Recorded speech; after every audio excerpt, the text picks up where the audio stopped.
वक्फ सुधारणा विधेयकावरून उद्धव ठाकरेंनी भाजपला चांगलंच धारेवर धरलं। हे विधायक मुस्लिमांच्या भल्याचं मग हिंदू विरोधी कोण असा सवाल त्यांनी विचारला, तर या सवालामधून त्यांनी भाजपला डिवचलं। जिन्नांना लाजवेल असं लांगुल चालन लोकसभेमध्ये भाजप नेत्यांकडून करण्यात आलंय असंही उद्धव ठाकरे म्हणालेत।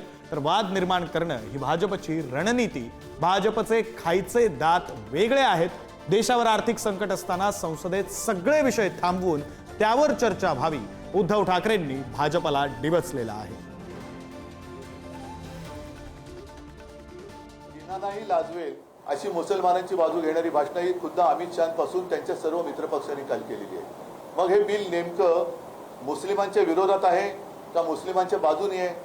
जर मुस्लिमांच्या बाजूने असेल तर त्याला विरोध करणारे आम्ही हे हिंदुत्व सोडणारे कसे?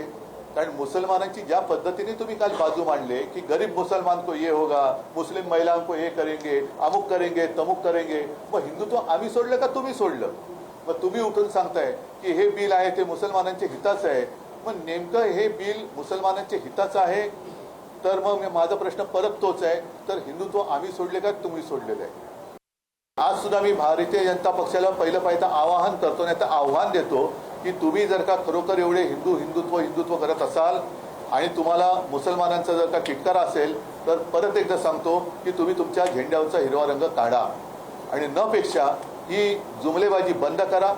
गरिबांमध्ये या मारामाऱ्या लावालाव्या दरवेळेला ही भाजपाची वाईट सवय आहे की फटाक्याची वात पेटवायची आणि पळून जायचं आणि तो फुटून सगळं झालं का मग मिरवायला यायचं की आम्हीच लावली होती वात, पण वाट लागली त्याची जबाबदारी कोण घेणार?